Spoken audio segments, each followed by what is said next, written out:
Nous faisons la paracha de Vaïkra. Nous commençons le troisième livre, le livre qui s'appelle le livre de la pureté. C'est écrit qu'avec les petits-enfants de 6 ans, quand on commence à leur apprendre la paracha, on commence par la paracha de Vaïkra. Pourquoi? Parce que Vaïkra parle de sacrifice qui purifie la personne. C'est ça? C'est pour ça que beaucoup de gens, ils ont un peu de la difficulté avec ce livre parce que c'est un livre technique.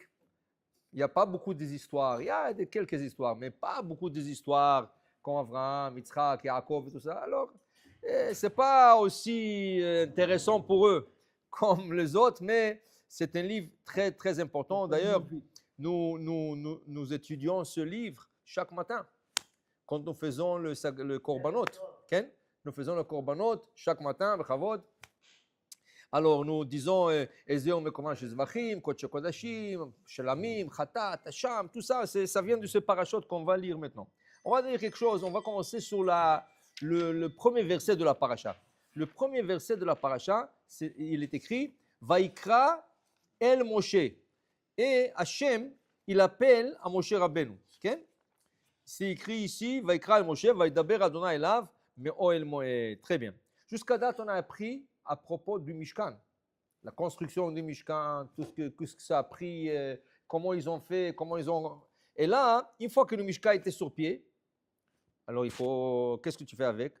Hachem, il appelle Moshe Rabbeinu, il dit, viens, maintenant c'est ton tour de faire le service. Comme vous savez, Moshe Rabbeinu était censé être Kohen. Mais à cause qu'il a argumenté avec Hachem 7 jours, quand Hachem lui dit, va sauver les Hébreux, il dit, non, je ne peux pas. Va sauver les Hébreux, non, je bégaye. Va sauver les Hébreux, non, mon frère est plus grand que moi. Il a donné 7 jours d'excuses. Hachem, il s'est énervé à la fin, il dit, écoute, il n'y a rien à faire, tu vas aller. Et tu as perdu. Qu'est-ce qu'il a perdu? Hachem pensait de faire de Moshe Rabbeinu et de ses enfants Kohanim. Puisqu'il a argumenté pendant 7 jours de ne pas aller, alors Hachem a pris ce cadeau, il l'a donné à son frère Aaron. Alors, c'est Aaron et ses enfants qui sont devenus la famille Cohen à partir de la branche Lévi. Okay? C'est une branche Cohen à partir de la famille Lévi. Et Moshe est resté, lui et ses enfants, Lévi. Okay? Maintenant. Il voulait ça de toute façon pour le respect pour son frère. Non, ça, la Keuna, il la voulait, mais Hachem ne lui a pas donné. Regarde, Hachem, il dit à Moshe Rabbeinu, parce que tu as tellement prié pour le peuple juif, tu les as sauvés à cause que je voulais les anéantir et à cause de la faute du Vaudor et tout ça. Hachem lui a donné un cadeau. C'est quoi le cadeau? Que l'inauguration du Mishkan, le Kohen qui a servi pendant les 7 jours, c'est Moshe Rabbeinu. C'est 7 jours d'inauguration. Et le Kohen, le grand prêtre, qui va être Moshe Rabbeinu. Alors il lui a donné ce goût de la grande prêtrise, qui doit être le prêtre, le grand prêtre, de servir pendant 7 jours. Mais à la fin de 7 jours, c'est fini. Ça a été passé à Aaron et ses enfants. Hein? Oui, mais d'avoir ce titre de Cohen, lui et ses enfants, c'est une grande chose. Tov. Qu'est-ce que c'est Vaikra El Moshe? Dit Rashi, Lechol dibrot, ou lechol amirot, ou lechol tzivoim kadma kriya.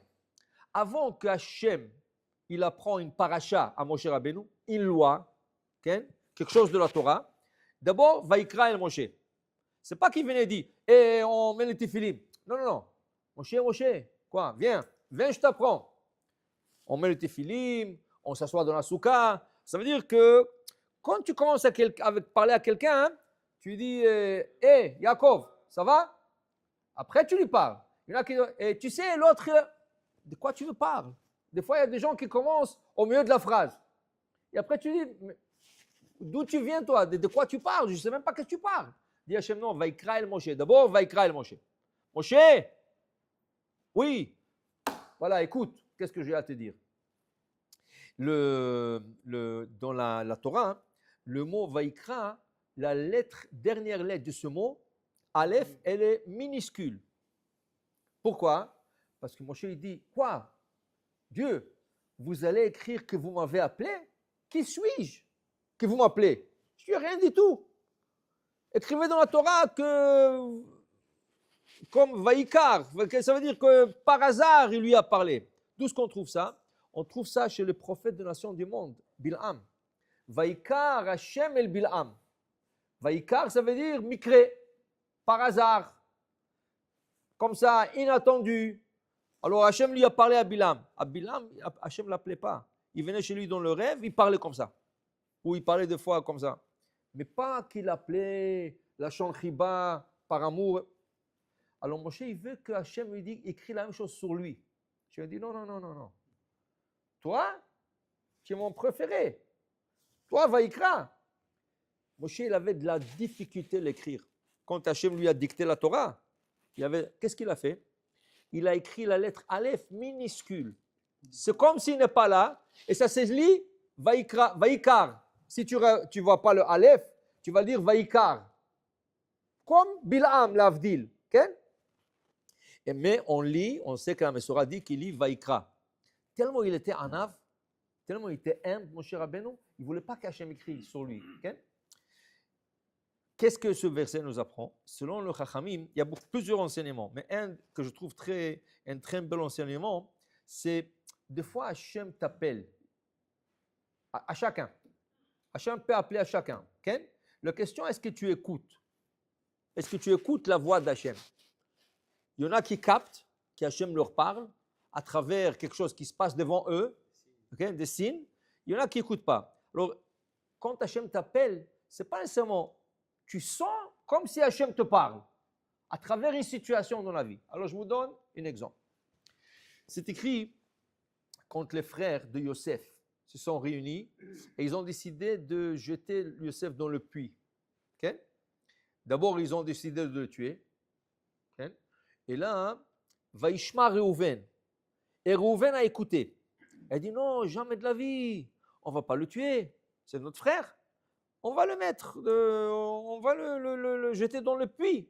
Il y a un puits ici, on va le jeter dans le puits. Okay? Top. Ils l'ont mis dans le puits. La Gemara pose une question. Qu'est-ce que c'est Vaishma Reuven? Qu'est-ce qu'il a entendu? La Torah ne dit pas. Qu'est-ce que Vaishma Reuven? Alors c'est écrit qu'une voix céleste est sortie du ciel. Okay? Et quand eux, ils ont dit, Ine Baal Achalomot Alazeba. Voilà le rêveur. Celui qui rêve toujours qu'on se prosterne devant lui, que lui il va nous contrôler, nous surmonter. Voilà, il est en train de venir. On va le tuer. Okay? Et la voix est dit, venir mayu chalomotav. On va voir qu'est-ce qui vont être ses rêves. Eux, ils ont dit, on va le tuer. Et après, une voix céleste qui dit, venir mayu chalomotav. Et on va voir de ses rêves, qu'est-ce qu'ils vont devenir. La Gemara dit, une seconde, s'ils veulent le tuer, comment tu peux dire, et on va voir qu'est-ce qui va devenir de ses rêves? Mais il est mort. Rien ne va devenir, parce qu'il rêve que vous vous prosternez devant lui. Mais si vous le tuez, ça ne va jamais se réaliser. Donc, dit la Gemara, celui qui a dit ça n'a pas dit ça. Et ils ont dit, on va le tuer. Une voix céleste est sortie dans le ciel, elle a dit, venir mayu chalomotav. Vous le tuez, on va voir. On va voir qu'est-ce qui va s'arriver avec ses rêves. Vous allez voir qu'il a raison, lui. Okay? Qu'est-ce qui est écrit tout de suite après? Vaishma Reuven. Le seul qui a entendu cette voix du ciel, c'était Reuven. Alors tout de suite, il dit Reuven à ses frères, vous avez entendu? Il dit quoi? Bah quoi, vous ne l'avez pas entendu? Non. Alors il a compris, Reuven, que c'est le seul qui a entendu. Dans ce cas, il dit, alors Dieu me parle. Si Dieu me parle, donc je dois le sauver. Qu'est-ce qu'il dit? Oh, on ne va pas le tuer, on va le jeter dans le puits. Il y a un puits ici, et on va voir qu'est-ce qu'on fait avec lui. Mais pourquoi? Vayatzilehu me'adam. Parce que c'était sur place, il voulait le sauver, qu'il ne le tue pas. Okay? Donc, une voix céleste est sortie du ciel, et le seul qui l'a entendu, c'est qui? Reuven. Okay? Il a fait. Ça, c'est un exemple. Okay? Un exemple. Un autre exemple, dans le Talmud. Dans le Talmud, c'est écrit que Rabbi Yochanan, il est arrivé à un point qu'il n'avait plus du pain à manger. Il lui restait un petit morceau de pain. Il dit quoi? Je ne vais pas crever de faim ici. Alors il voulait quitter Israël pour aller à Babylone. Peut-être là-bas, il va trouver quelque chose. Peut-être il va devenir un rabbi dans une synagogue ou Beth Midrash ou quelque chose. Alors il a décidé de quitter Israël. Il a pris ce dernier morceau de pain qu'il avait et il est parti. En route, il rencontre un autre rabbin qui s'appelle Ilfa. Il dit Shalom Aleichem. Il dit Shalom Aleichem, Shalom. Il dit Rabbi Yochanan, où vous allez? Il dit je quitte Israël parce que j'ai plus quoi à manger, j'ai besoin de. Il dit mais moi aussi, il lui dit. Il fallait dire mais moi aussi, j'étais en route de quitter pour Babylone.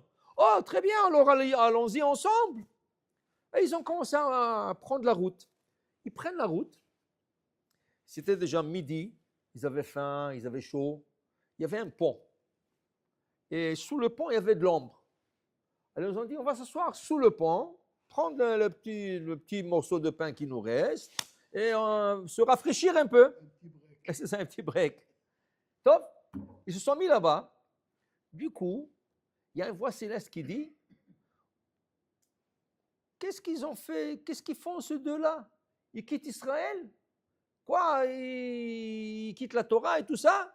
Alors, ils entendent deux voix. Un il dit à l'autre, ok, alors on casse le pont sur eux. Et comme ça, il meurt là-bas. Et l'autre voix qui dit, non, non, non, non, non. Il y a un entre eux qui va devenir un très important rabbin.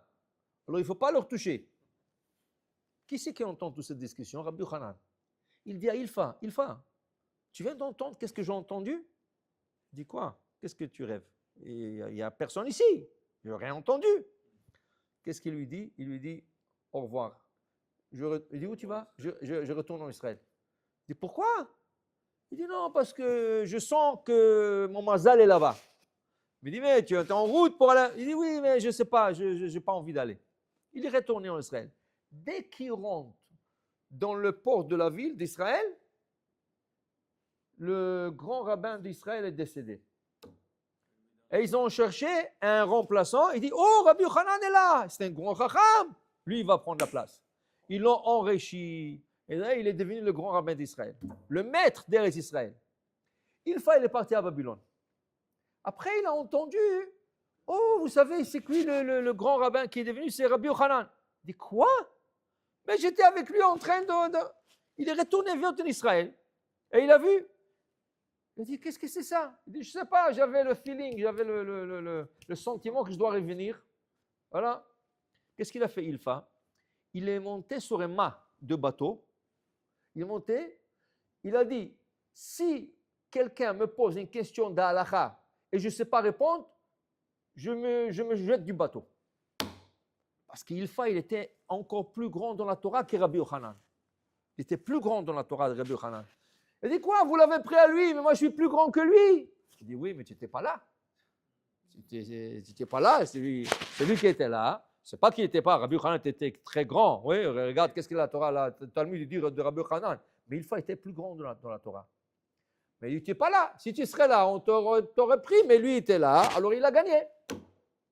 Alors Gemara dit, regarde, des fois, il y a des voix célestes qui sortent dans l'air comme ça, et tu entends, tu as ce feeling, il faut que je fasse ça, il faut que je vais là-bas, il ne faut pas que je fasse ça, il faut que tu suis tes sentiments. Ça veut dire qu'Hachem te parle.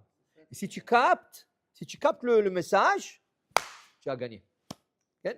Et si tu laisses partir, tu dis, ah, c'est la bêtise, ah, je suis en train de rêver. Non, Hachem est en train de Vaïkra el Moshe. Hachem est en train d'appeler à Moshe. À qui c'est Moshe? À chaque juif. Fais ça, va là-bas, fais ici, va ici. Touche ça, ouais, tu comprends?